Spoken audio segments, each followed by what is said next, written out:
Let me introduce Mr. Stanford Johnson. He is an East Tennessee native and a member of the First Families of Tennessee. He's also a highly decorated two-time honorably discharged and former homeless Army veteran in recovery from co-occurring disorder. He published his debut novel, Our Little Secret, the Smoky Mountains family saga and coming-of-age story inspired by true crimes in November 2021. He published At the Dead Hours of Midnight, A Bloody Reign of Terror in the Great Smoky Mountains on behalf of Richard Way in December 2022. He credits the desire to write Our Little Secret with saving his life and the writing of it healing him. He graduated from the University of North Carolina in 1990 as a former United Methodist senior pastor and former TAC officer at Valley Forge Military Academy. He enjoys hiking in the mountains, and his favorite thing to do is to spend time with his son Zachary and Zach's lovely girlfriend Vanessa. He also edited A Young Tiger's Tale, a coffee book table of U.S. Air Force aircraft photographs taken by Lieutenant Colonel Richard Way, USAF retired, and Stan's currently busy working on a memoir. So please put your hands together and welcome my friend, Mr. Stan. Who all here already knows something about the Whitecap saga in Sevier County? Okay. It obviously happened in the 1890s, so that's 130 some odd years ago. But we're still able to, through research, find information that has never before been published. I think that's what it says in the brochure, the Wilderness Wildlife Week brochure, is that we have found some things that we published in our book that had not been published in any of the other books previously. Now, anybody, I don't have a television. I've not had television since 2009. It's on purpose. But I hear there's a show called Yellowstone. Mm-hmm. I would think that this would line up fairly well with Yellowstone based on what I hear about that TV show. I mean, this saga had it all. It had an organized crime organization. They were the bad guys, known as Whitecaps. It had a counter-vigilante group that rose up to combat the Whitecaps, called the Bluebills.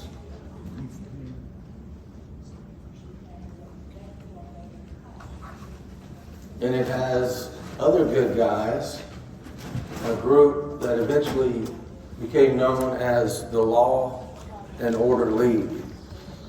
And I'll talk more about that later, because Sevier County, the best way I can describe whitecapping in Sevier County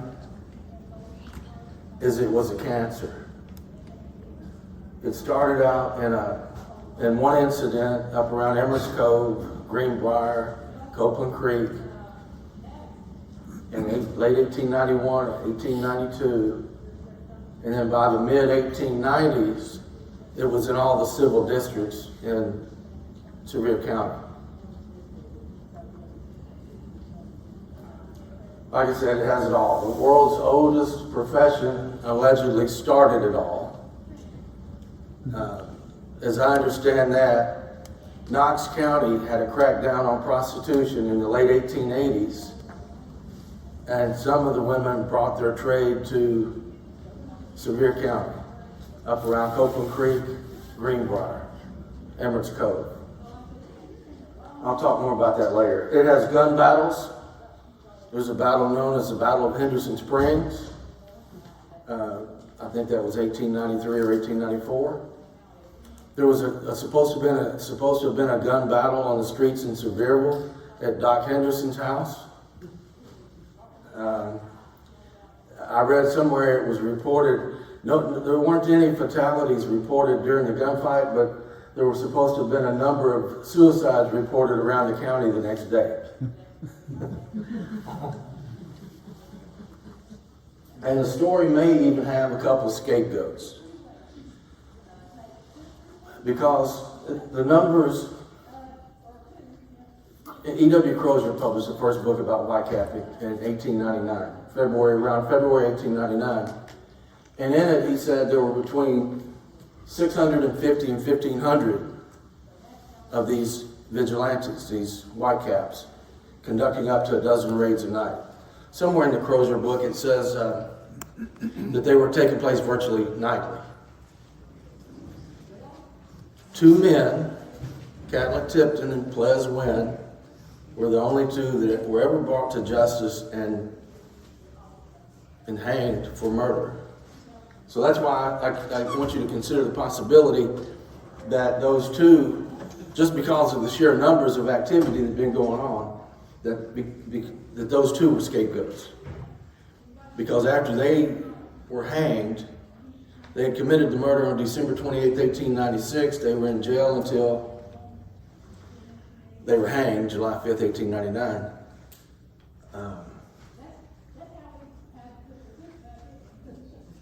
So they were in jail, and they put their stories together, and they'd originally denied involvement, but eventually, they were scheduled to be hanged earlier in the year, a year earlier, and they both made confessions to get their consciences clean.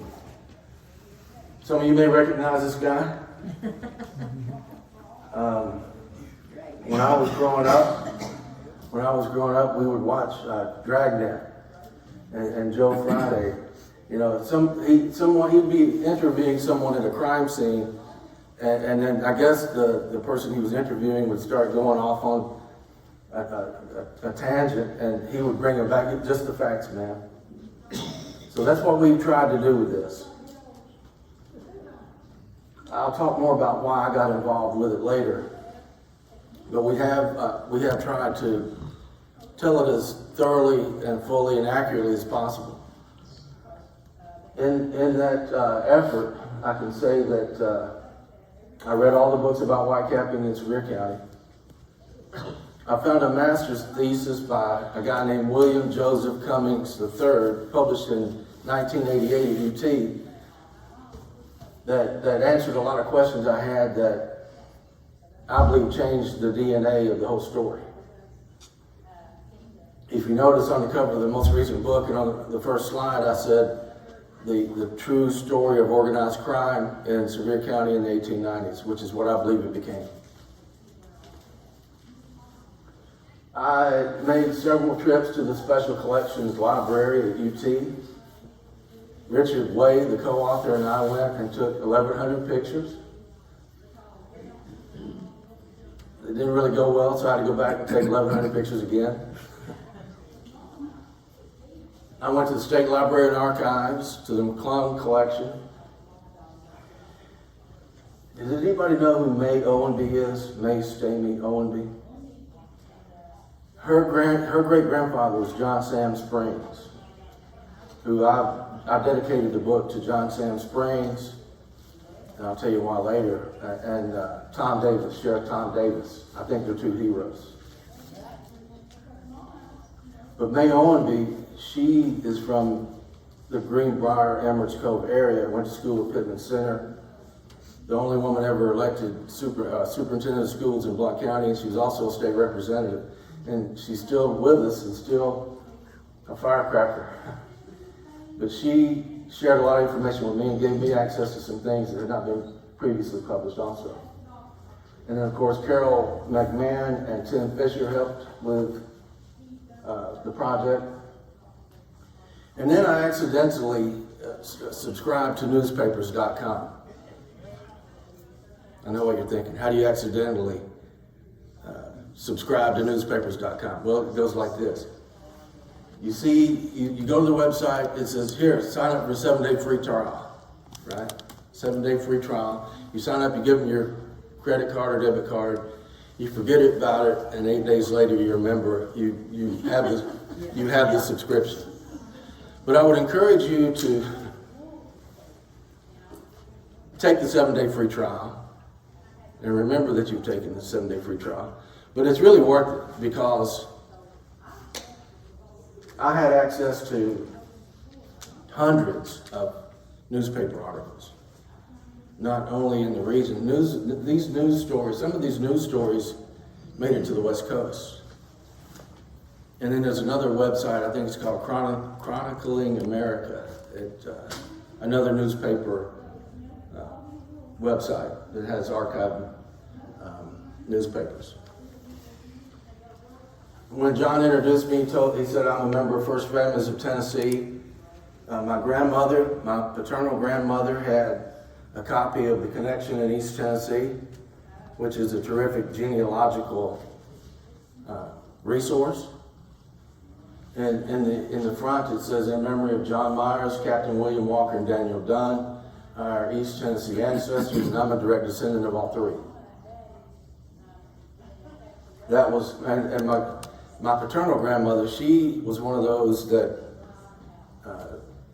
paid attention to oral history and asked questions of her grandparents and whoever she had access to when she had access to them. I was having a conversation with somebody else. I mean, I was a knucklehead teenager, you know, and when my granny wanted to sit and talk, I wanted to go chase cars or play ball or chase girls and play ball and run fast and chase girls. But I really wish I had sat down and paid more attention to my grandmother. Now, I have deep roots in Sevier County also. Anybody know who Ples Wynn was? Okay, Ples Wynn was one of the two convicted murderers of Bill and Laura Whaley. And they were the ones hanged on the murder was December 28, 1896. They were hanged July 5th, 1899. But my maternal grandmother, I don't remember ever having a single conversation with her about her family. Not one. That's because Ples Wynn was the younger brother of my mother's mother's mother's mother. That's the second great grandmother on the mother's side. So my maternal grandmother's maternal grandmother was Ples Wynn's older sister. And so their father, I'm not in his direct line, but I am their father, his sister and their father. Their father was Captain Elkanah Mitchell Wynn, Captain E.M. Wynn. Like I said, deep roots in Sevier County. Union cavalryman, served in the Civil War. Sheriff of Sevier County in 1888 to 1890. And then he had these two sons get involved in the Whitecaps. I'm sure many of you have seen this photograph. Carol McMahon calls it an iconic photograph, and it really is. Evidently, on the day of their execution, Ples Wynn and Catla Tipton were asked if they would like to be baptized. And Uncle Ples, sometime the morning of his execution, went down to the east fork of Little Pigeon River near the courthouse with a lawman in the water with him and the minister, and Uncle Ples was baptized.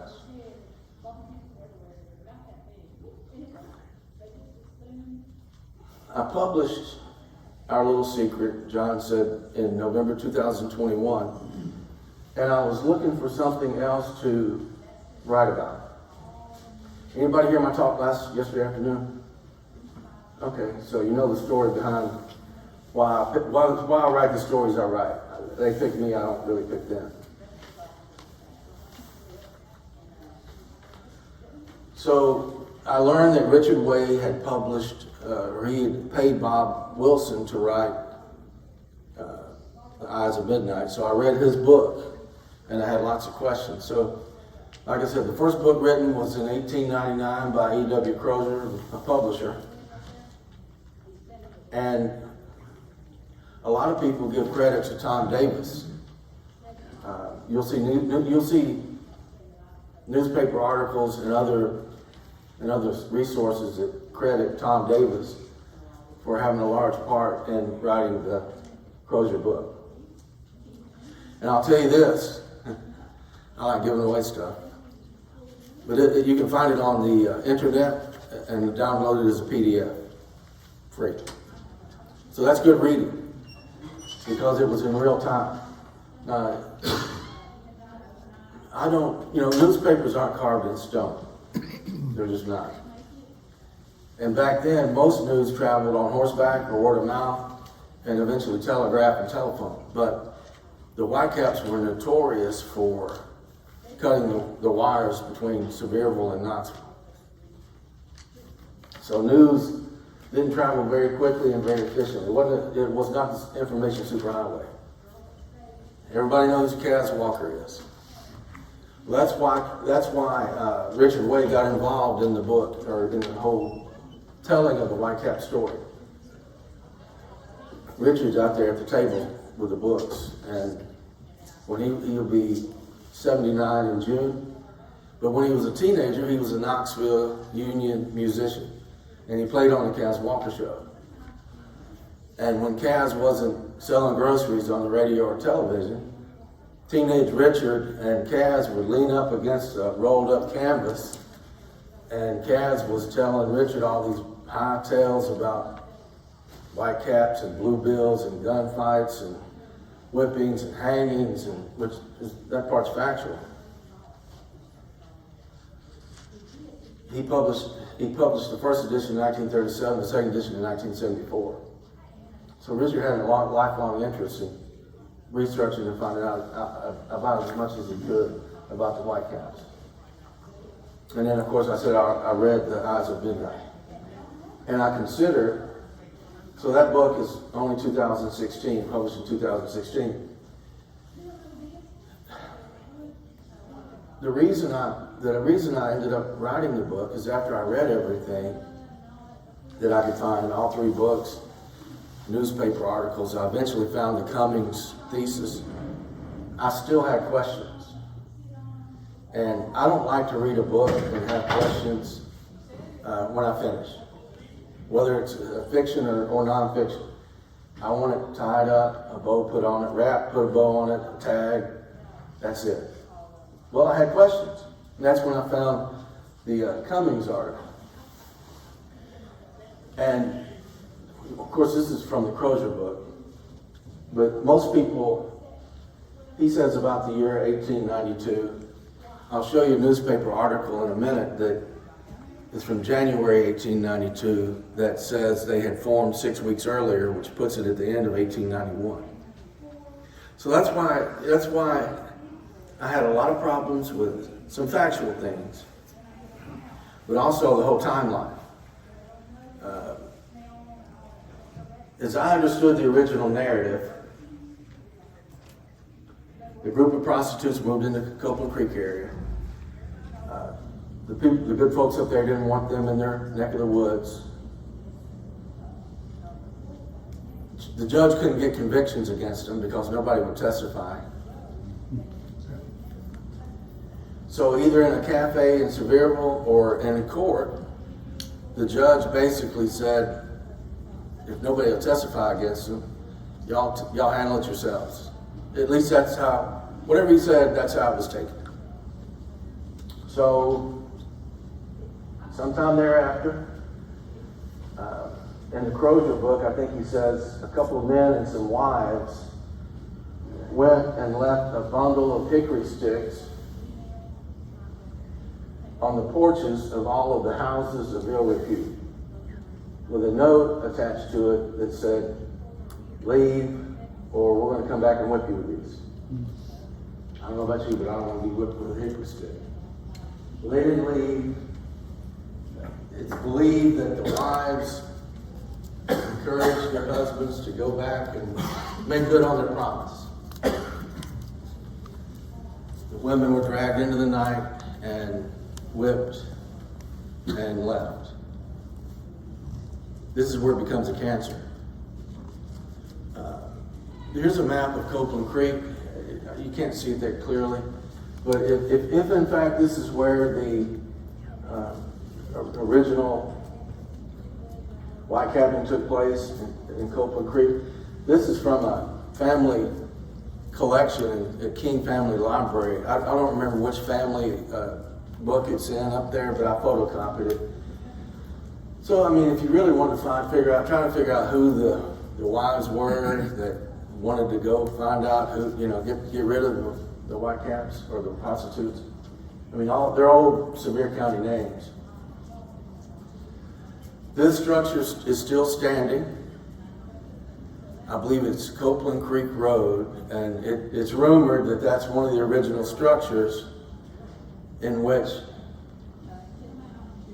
the ladies of the night conducted their business. And that picture was taken maybe 3 years ago. I pitched an idea to John Elder about an excursion during Wilderness Wildlife Week. And I talked with Steve about it back here. A tour of the significant white capping, where some of the significant white capping events took place in Sevier County. I mean, my vision for it is, you gather, give a brief overview, and then maybe go to Emmerich Cove first. The John Sam Springs homestead is still there, and he battled with the white caps. I believe he was the original bluebill. But you can start there and maybe go to Little Cove or Jones Cove, where activities took place. The breeding mother and her 2 daughters were whipped in Jones Cove in 1893. McGill was ambushed in Little Cove, coming back from the mill. The Whaley killing took place somewhere out behind the Seventh-day Adventist Church out on 66. That's what Tim Fisher and Carol McMahon believe. The old wind farm on Boyd's Creek Road, I think, Steve, the J.D. Davis home place, and Bob Cabot place would be part of that. The Battle of Henderson Springs, Battle Hill, Whitecap Lane. It goes on and on. You can visit cemeteries, look at the grave markers of the good, the bad, and the ugly. I think would anybody be interested in signing up for and going on a tour? I think they're free, right? Here at Wilderness Wildlife Week? Yes. I think so. That's something maybe you can look forward to next year if you know John or want to bend his ear. Mention that to him.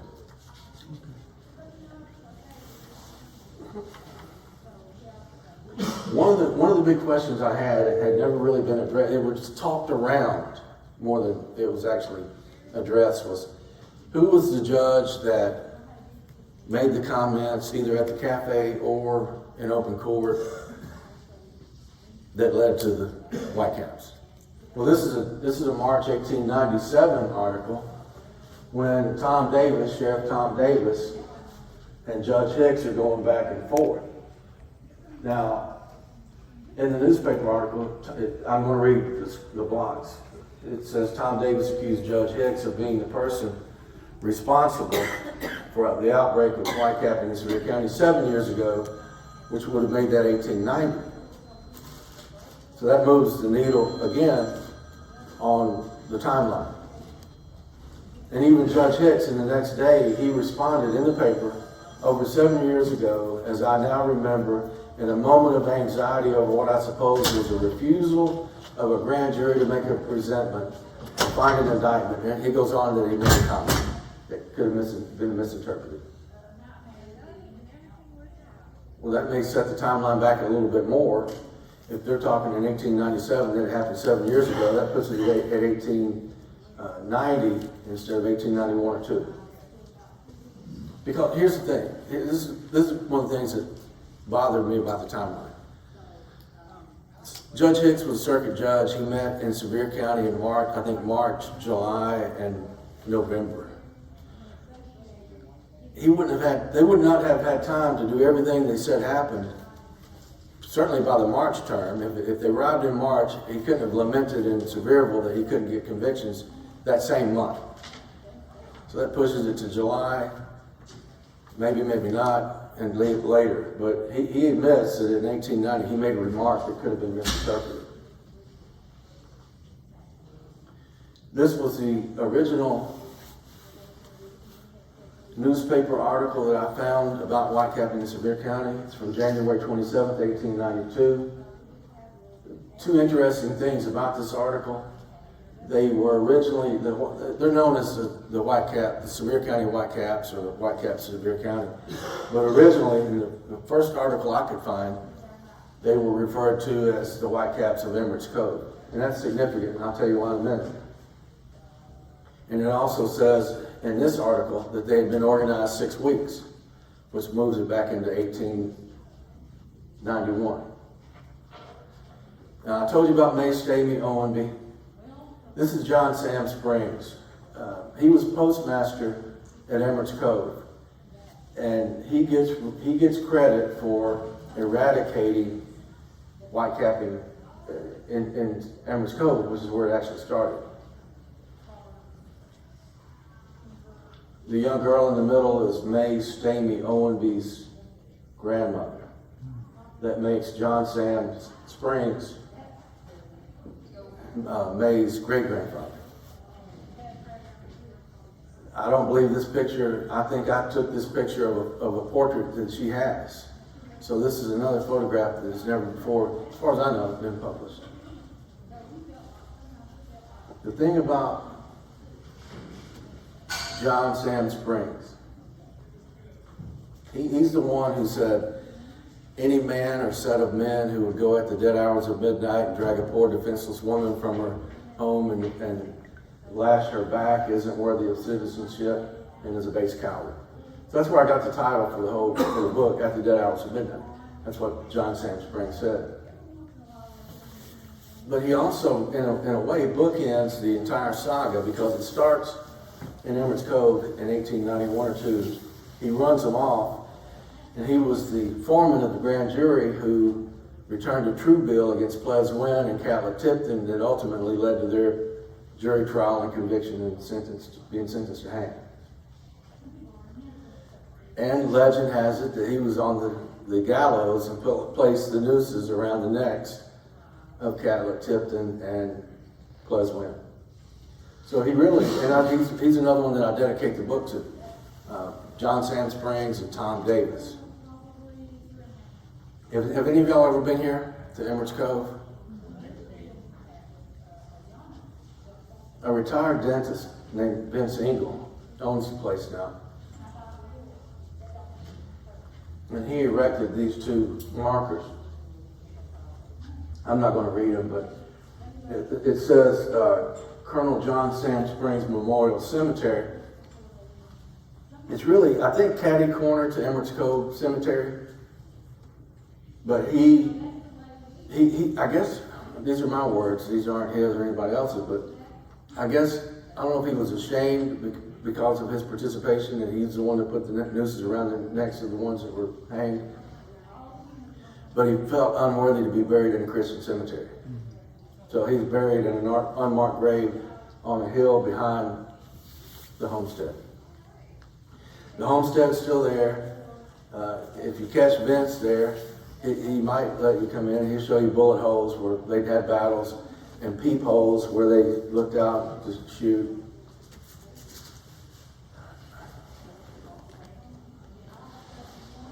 Now this is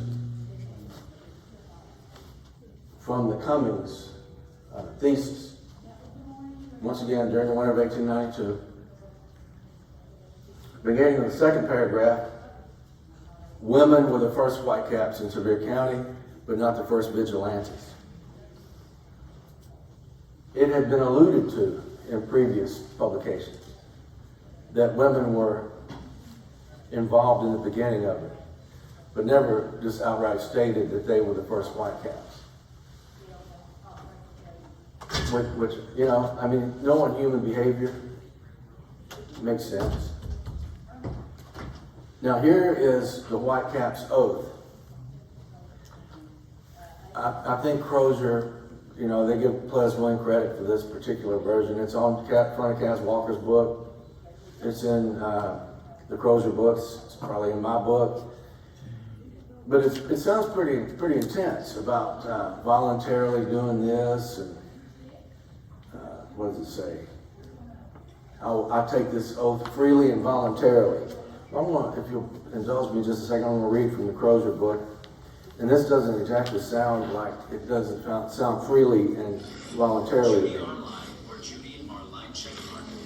When a person wanted to join, he gave his name to the one who was known to belong to the order who proposed his name. The time and place of initiation was fixed, and the applicant informed. At the appointed time and place, which is always at night, and generally at the home of some white cap, the would-be member was duly catechized by the chief mogul or high cockalorum of the order as to his fitness for the duties which a member of so important an order and the hazardous undertaking in which he was about to embark required.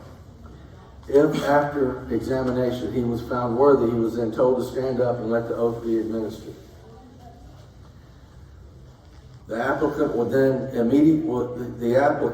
then be immediately surrounded by members of the order with drawn pistols, two of which would be cocked and presented at his breast while the oath was being administered. I'd probably take an oath too if somebody was pointing two guns at my chest. So that doesn't really sound freely and voluntarily to me. It's believed that, I'm going to read another passage. I don't generally read these things, but it's generally believed that the reason Bob Catlett wanted Laura Whaley killed was because Bob Catlett, had made her write a white cap note, and after she wrote the note, he made her take the oath. And she betrayed the oath, so he put a hit out on her. Now this is also available online. This is William Joseph Cummings' master's thesis from 1988, free download. One of the questions I had, now Sevier County had about 20,000, a population, if you look at the census records in 1890, Sevier County had a population of about 20,000 people, about 4,000 voting age males. And Crozier said there were between 650 and 1,500 white caps. I don't know about you, but I don't know any other organization that grows that efficiently, that quickly, or that exponentially in such a short amount of time. So the mechanics of their growth was not, I didn't find it anywhere else I read. I mean, there were allusions to the county court and justice of the peace. Here's another newspaper article, May 1892, the White Cap movement originated in Emmons Cove. An organization called the Blue Bills was formed, and it's whispered that the leader of the gang is Justice of the Peace. I've got a theory about who the leader of the White Caps was. Do you have an idea who it was? That's what I mean. He's a candidate for sure, but I'll tell you who I think the high cockalorum or chief mogul was. William Wynn. William Wynn was Ples Wynn's older brother, Nancy Talitha Wynn's middle brother. He'd also been a justice of the peace. He checks that block. He was also superintendent of the work farm. Who are you going to run into at the work farm? Huh? Criminals. He was a member of a prominent Sevier County family, the Wynns. That's my theory, is that William Wynn, and there's another reason for it. I don't know if I have the newspaper article in this presentation, but you can't make this stuff up. In 1898, April 1898, when Ples Wynn and Catlett Tipton were finally being tried and convicted, William Wynn had a confrontation with the sheriff, Millard Fillmore Maples, outside the courthouse near the stable, and I think Maples shot Wynn 5 times in the gut. Gut shot William Wynn, who died in the next morning, April 7th or 8th, 1898. The thing about the newspaper article that is interesting to me is they interviewed Tom Davis, who was sheriff now because Millard Fillmore Maples was under an indictment too for killing William Wynn. But Tom Davis, he wrote Sevier County. They asked for him for a comment in the newspaper, and he said, now that he said, Billy Wynn has been the bully of Sevier County for the last 10 years, and I think whitecapping will go away now. That's just me trying to connect some dots, but I can back those dots up. I can tell you exactly why I think William Wynn was the high cock of the horn, the one behind it all.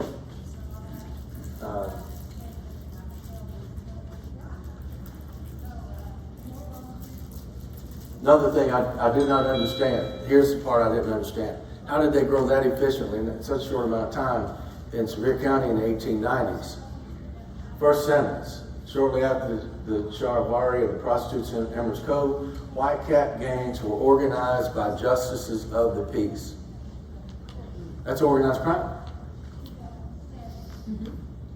If elected officials, which is what JPs were, collude and organize whitecap gangs to go protect their men by dismissing cases. It was really, it started out for one reason, ostensibly it became a cancer for another reason. But I've got yet another theory about what their actual motivation was. There's no real clear documentation that I've found on how they chose their victims. I mean, it's generally known that they were doing all these night raids and whipping and dragging out, and killing and shooting. 650 to 1,500 of them, up to a dozen times a night, maybe nightly. But who were the victims? I've got a theory about that. The other question I had that is alluded to in all the other books and everything else I ever read. Okay, so how were they able to protect their men by dismissing whitecap cases in the court? Does anybody know the answer to that?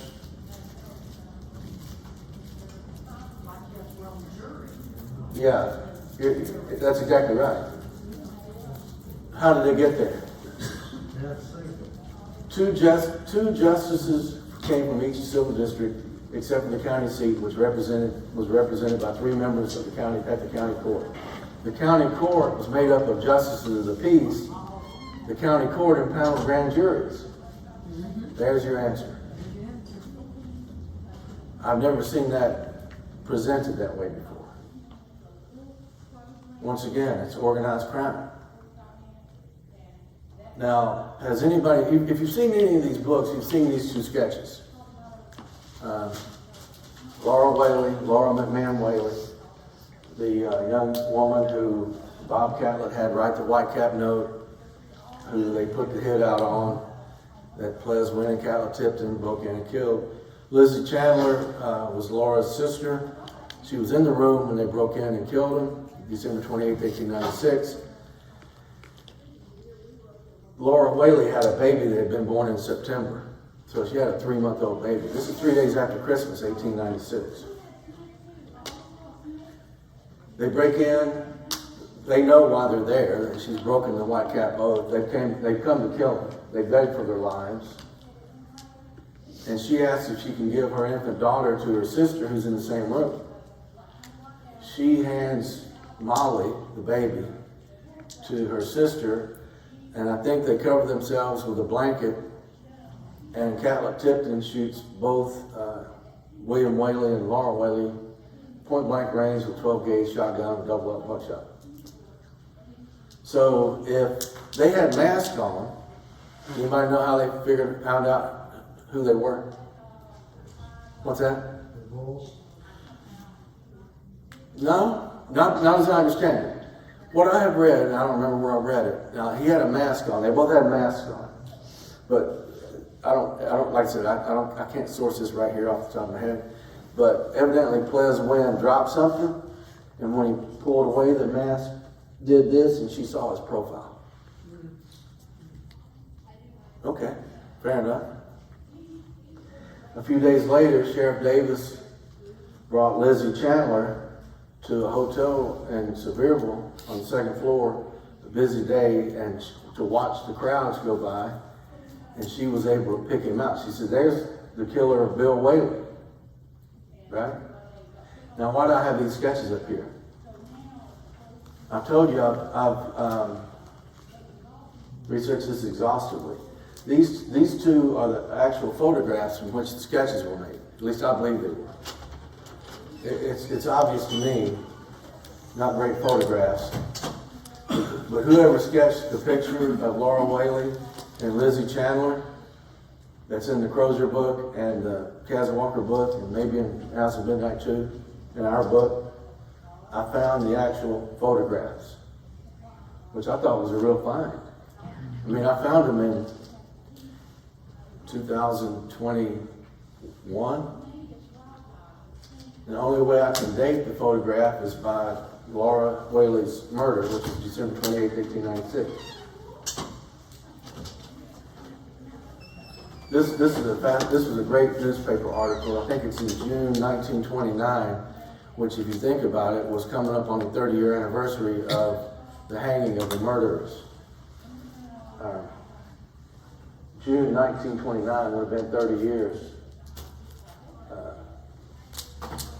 after the actual murder. Now, these people in the picture, starting upper left, is Tom Davis, Sheriff Tom Davis, a hero of Sevier County. I think if there were a Mount Rushmore of Tennessee sheriffs, Tom Davis would be on the Mount Rushmore of Tennessee sheriffs. What he did, and the guy with the bow tie in the middle is Judge Nelson.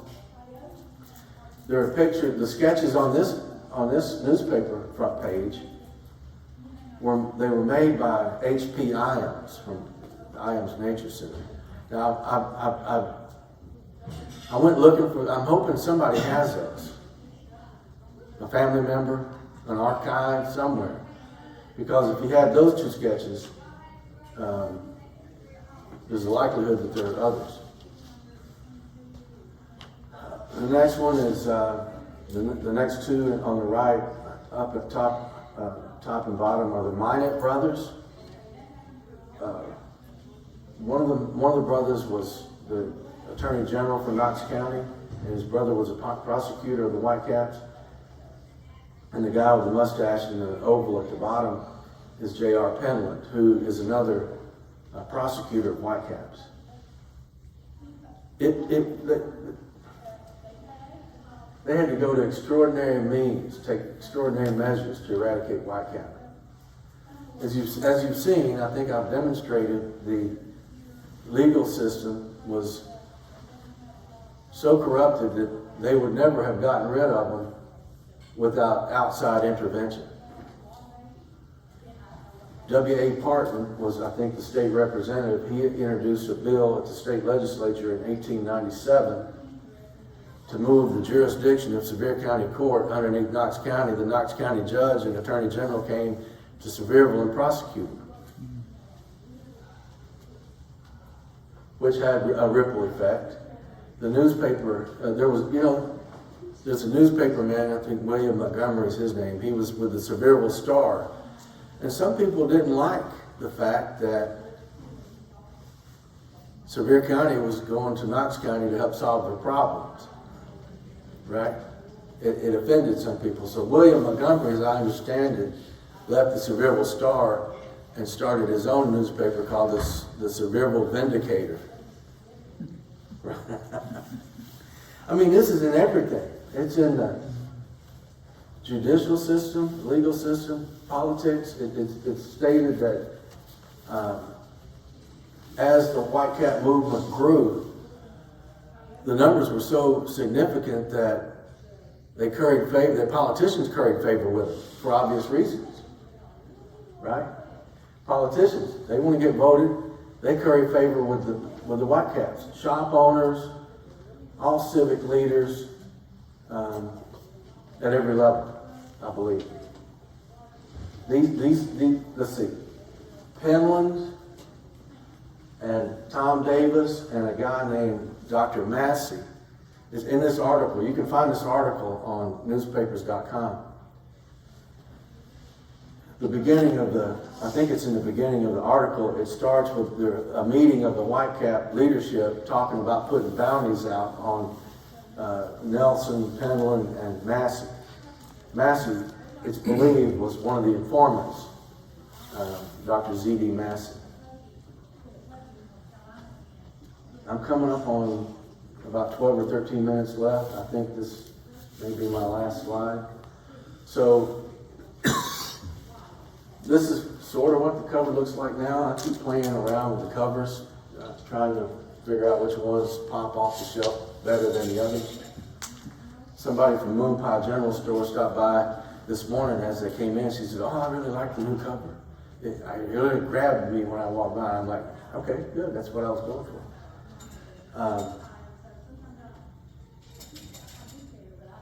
I just wanted to create 2 works so far that I could be proud of.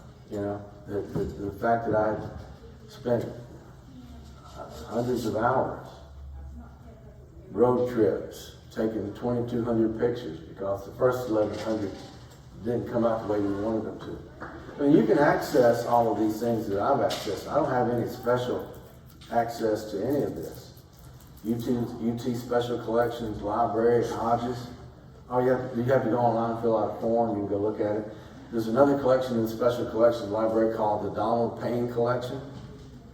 As I understand it, Donald Payne was an attorney who was interested, had a family connection to Whitecapping. The Peter Prince Collection is a collection of photographs and other physical items, documents that predate the park, that he was able to gather up before they went to somebody's sinkhole. We had a sinkhole in Townsend. My grandmother said everything was going in the sinkhole. So Peter Prince was able to collect and archive, and Special Collections Library, UT got a hold of it. So all this is available if you want to check anything out. Newspapers.com can be fun to look at. I mean, I've got literally hundreds of newspaper articles stored on my computer. But I would be glad to answer any questions that anybody has about Whitecap. Can you explain a little bit about the bluebills? Yeah. Okay, yes ma'am. The Bluebills were a counter-vigilante group that rose up to combat the Whitecaps.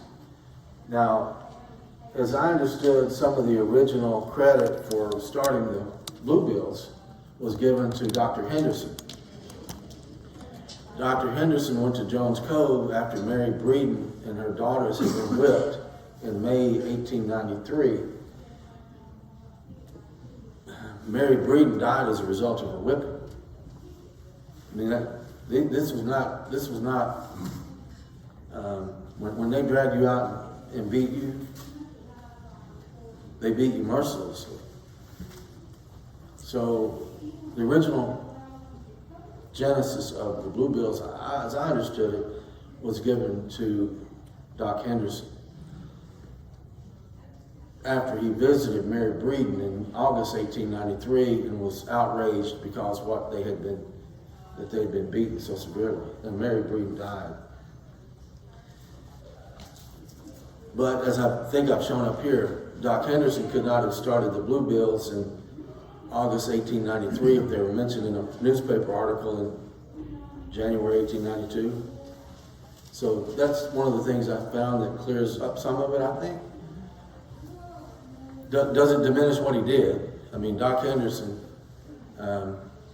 he was killed, shot by a jealous husband because Doc Henderson had been seen at a Knoxville hotel with, she was the daughter of the sheriff, maybe, or something. There was some sort of connection. But that's how I understand the Bluebills started. And somebody said earlier, somebody stopped by the booth and talked with me and said, oh, the Bluebills were the bad or the good guys. I'm like, well, they were not as bad as the bad ones, I guess. But I mean, at least their motives were in the right direction. They were combating the Bluebill or the Whitecaps. But yeah, that's my understanding of how that started. And of course, the reason Kaz Walker, I guess one of the reasons Kaz Walker wrote his book, he was so interested in it. His father was Tom Walker, who was a Bluebill. So, yeah, Tom Walker. And he mentions it, of course, Kaz being Kaz. I don't know, I don't know the veracity of everything that is in his book, but take it, there's a lot there that's legit. Yes, ma'am. You had a question? Is that right? No? I'm sorry? Oh, later? Okay. Oh, wow. I like those. Anybody else have a question? I do. You said that weren't the Pleas family, his family, a reputable family that had wealth and land? Which family? William and Pleas, the Pleas, brothers. yeah, sure. Their father Mm-hmm. had money and land. You think he might have, without saying it or without, knowing it, you think it goes on up to that? Because, My impression of Captain Wynn right. is that he was an honorable man. I'm not just saying that because he's my third. Had kids. Yeah, well, that's right. Yeah. He was a lay pastor in the Methodist Church. His father, I think, was Ashley Wynn, married to a porter. And he married a Trotter, all prominent Sevier County names. Wynn is one of them. And as I understand it, when I knew a little bit about the story, but not enough to talk much about it, I used to say that basically he sold the farm to try to get his kid off, to save his kid's neck. He lost the farm and the kid. And William Wynn, my money's on him being the... Yeah, I agree. I just didn't know if it, but it doesn't sound like it goes past William. I'm going to tell y'all something that I probably shouldn't tell you because it's classified. It's intellectual property, I guess. The sound guy told me not to go too far forward or I'll get feedback. Here's my theory about why it spread into all the civil districts. Well, you saw the mechanics of how it did it through the JPs in each civil district, being members of the county court, impaneling grand juries. That's the mechanics of it. Here's my theory. And I came up with this theory after I read Wilma Dykeman's book, I think, The Tall Woman. East Tennessee has a unique story to tell about the Civil War. East Tennessee. If you go back to 1860 and 61, before the Civil War broke out, there was a movement to separate East Tennessee from Tennessee and make it its own state, like West Virginia. Right? So I'm always amused. If you're a family member from Sevierville and your family's been there for a long, long time, there's a 96% chance that you were a Union family. That's just how it is. If you run around in a Confederate shirt, okay, good for you, I guess, but you probably weren't a Confederate. But here's my theory. I think what somebody got the idea to do, really a generation later, Civil War ended in 1865, white capping started around 1890, 25 years, a generation. Residual hostility from the Civil War. A lot of the prominent family members, landowners, were Union affiliated. And Sevier County, there was no strip out here with flashing neon lights and Dolly. This was a rural, poor Appalachian county. That's why $50 to kill a couple. It doesn't sound like much. No life is really worth, any price. But $50 was a lot of money there. If you know about the Civil War in East Tennessee, it went bad. It went bad early for the Confederates, particularly in East Tennessee. A lot of conscripting going on, being forced to serve, probably with guns pointed to chests. There were a Union Army would come through, a Confederate Army would come through. The desertion rate among East Tennesseans in the Confederate Army was way up out the roof. Deserters going through the hills and hollers, two armies, bushwhackers, the home guard, everybody trying to find some need. And I'm telling you, there was a lot of cruelty inflicted on the people who stayed behind. Flash forward 25 years. Hey, this whitecapping thing worked up in Emirates Cove. Why don't we go back and settle an old score with these Confederate families? I don't know. Possible. Didn't whitecapping actually even spread into other states? I mean, they were over into, I mean, it's not just an East Tennessee thing. It went up into Indiana. It went down further south into other. Right, as I It understand got it, bigger. I call it, people ask were they the KKK. No, they weren't racially motivated. As I explain it, I call it a family tree. And it started, the earliest place I could find was in Indiana in 1839. And it started with people putting on masks, going out whipping husbands who were not taking care of their wives, drinking, just poor, no goods, ne'er-do-wells, to correct them, to beat them into submission. So that's where it started. But then you got, I think they're just branches of the tree. So it started there. This group became what they became. KKK became what it became. There's a group called the Bald Knobbers. I can't remember where they were. There's a group out around Reelfoot Lake. They were the Night Riders of Reelfoot Lake, and Okay. the Bald Knobbers was over at Branson, Missouri. Okay, it's in the book. I just couldn't remember where they were, but I knew there was a group, Bald Knobbers. And you had a tobacco patch wars with people fighting over the price of tobacco with Duke, as in Duke University. Right. And that was in Hopkinsville, Princeton, Kentucky, and Clarksville, Tennessee. Those were the three main states. Right. So yes, I mean it wasn't isolated East Tennessee. And all of these was the late 1800s, early 1900s, or something about that 20-year period. That's right. That most of it took place.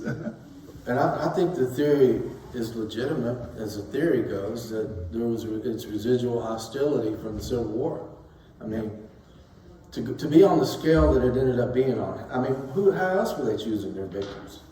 Well, it's kind of hard to believe that it's over women, prostitutes, and a man living with a woman that he's not married to.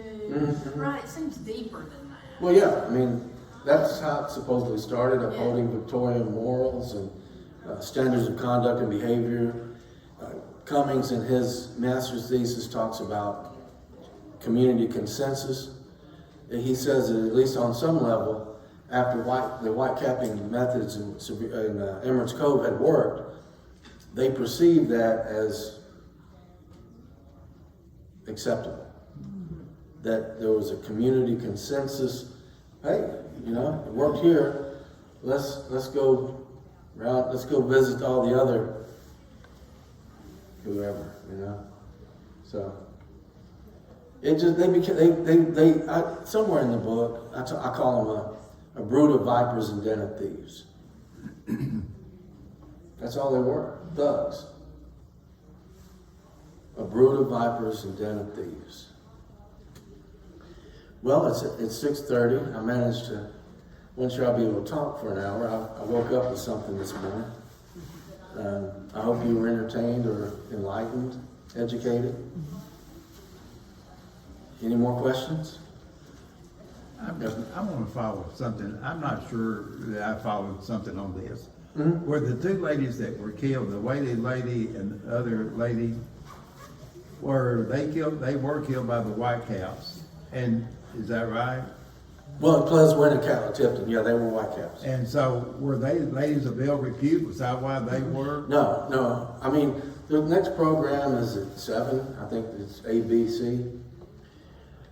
And that's a good question. What had happened was the Whaley couple were tenant farmers. And Bob Catlett had a cabin that he was going to let them move into, grow corn, pay their rent, sharecropping, tenant farm. Well, when this was December 1895, a year before the murder, when they showed up to move into their new house, cabin, shack, a guy named, he was a Maples, I don't remember his first name, was still occupying the cabin and wouldn't leave. It was Bob Catlett's place. He was going to let the Whaleys move in. This Maples guy wouldn't leave. So Catlett and his brother-in-law, Bob Wade, went to they ended up settling in a farmhouse on the Wynn place, Captain Wynn. That's how Ples Wynn knew in the dark how to go find where it was. Bob Catlett and Bob Wade went to Laura Whaley, made her write the white cap note to pin on the Maples cabin to tell him to leave or they were going to come back and whip him. So they had Laura Whaley, who was semi-educated, was able to write the note. He made her take the white cap oath. They went, nailed it on the door, and just for good measure, I guess, peppered it with a shotgun blast or two. Well, word got around that had happened, and Tom Davis, I guess, approached Laura Whaley asking her if she would be willing to testify against Bob Catlett.